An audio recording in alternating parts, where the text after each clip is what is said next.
Hey, this is Austin Weber with Weber Bracketology, where every day is Selection Sunday, and there is just one more real day of games. There's a few games tomorrow, but tomorrow is Selection Sunday, and most teams have finished playing in their conference tournaments. So the bracket, especially these last 2 days, has undergone quite a few changes, and most things are starting to look pretty set. Obviously, there's quite a few auto bids today, actually, but other than that, most of the at-large candidates have finished playing, especially near the bubble. They're basically all done.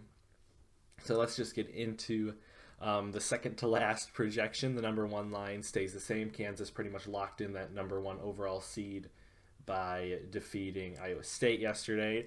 And then on the two line, it's pretty set. Arizona, UCLA, and Texas all won yesterday, so they are pretty. They're going to be on the two line. Baylor, that was very close to falling to a three. I think if Marquette does beat Xavier today for the Big East championship, I think Marquette will be the two seed.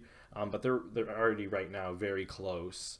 And then on the three line, like I said, Marquette is really close to getting to up to a two. But Gonzaga, UConn, Kansas State, they're pretty much there on the three line. UConn did lose yesterday, but so did Tennessee. So I think UConn's pretty locked in. I don't think Xavier can reach them even with a conference championship.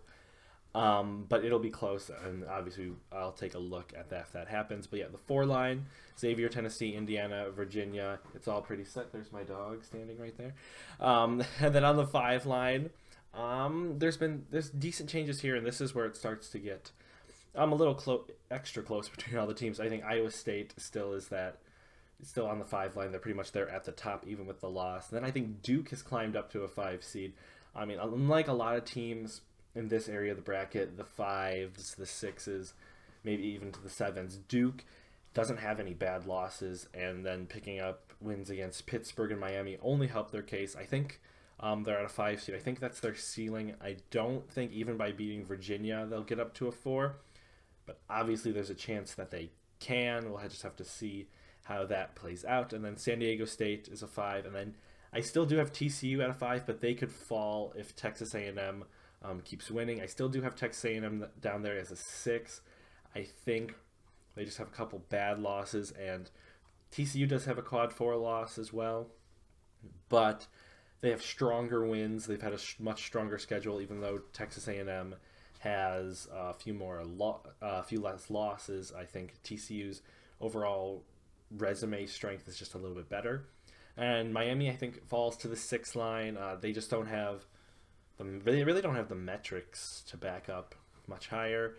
St. Mary's there at a six, and then Kentucky and Creighton are really close. I think Kentucky does have a few worse losses than Creighton, but I also think that Creighton doesn't really have the wins that Kentucky has. Creighton doesn't have really a lot of great wins, but those are two really close teams that really are interchangeable. Really just depends on what is looked at, because Creighton has not as many bad losses, better metrics, and Kentucky has slightly worse metrics, but they have overall better wins. And then the seven line Missouri, I don't think they'll get higher than a seven, but they keep on moving up. Maybe they'll get up to a six if they win the SEC. I mean, they'd have to beat Alabama and possibly Texas A&M. That'd be two huge wins. So really, six is probably their ceiling, but seven is probably most likely. Then there's Northwestern, Michigan State are sitting there after some losses. On the eight line, nothing's really changed, even though Arkansas, Maryland lost. They're still there. West Virginia's still there. Florida Atlantic, that's really their ceiling.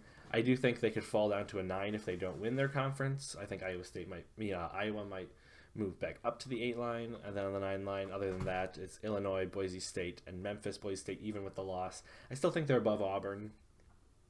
They have better wins really than Auburn. Auburn does not have the greatest resume. That's why they're sitting there at a 10. Also at 10, Mississippi State, USC, and Penn State. 10 is probably their ceiling, but they keep winning, so they're going to keep moving up a little bit. Then on the 11 line, there's Providence, and technically Utah State is ahead of Pittsburgh on my seed list, but because of the way the matchups have to work, Pittsburgh has to get the bye through the first four. And then there's Utah State, NC State, Rutgers, and I think Arizona State is still in over Nevada, though that's very, very close. Arizona State has better wins, worse metrics. They do have that loss to Texas Southern, but I think Arizona State just has the better wins, especially that at Arizona win. And teams with nets in the 30s like Nevada have been left out, and with nets in the 60s like Arizona State, they have been in. So that's not out of the question that could happen. But those two teams for the last spot, I think, are going to be really close. Auto bids, because Utah Valley and Sam Houston State lost, Louisiana moves up to the 13 line, and Southern Utah is in. UC Santa Barbara is in for UC Irvine, but other than that, it's all pretty much what it was. And then we're going to go down. Oh, I didn't really change the stuff at the bottom yet, because I've been working so hard in this bracket. But really, the only team that really I think might be in is Nevada. All the other teams except Vanderbilt, they're still alive. So if they go on and win the SEC, I really think the Arizona State and Nevada argument really doesn't matter anymore, because they would occupy that last spot. But yeah, so there's just a few small things will be happening over these next few days. There's a lot of teams that are really close. I think the closest are going to be Kentucky Creighton at that 6-7 line. Where else is it really close? TCU, Texas A&M at the 5-6. And then the 4-5, depending on the Duke-Virginia result, that's going to be really close as well.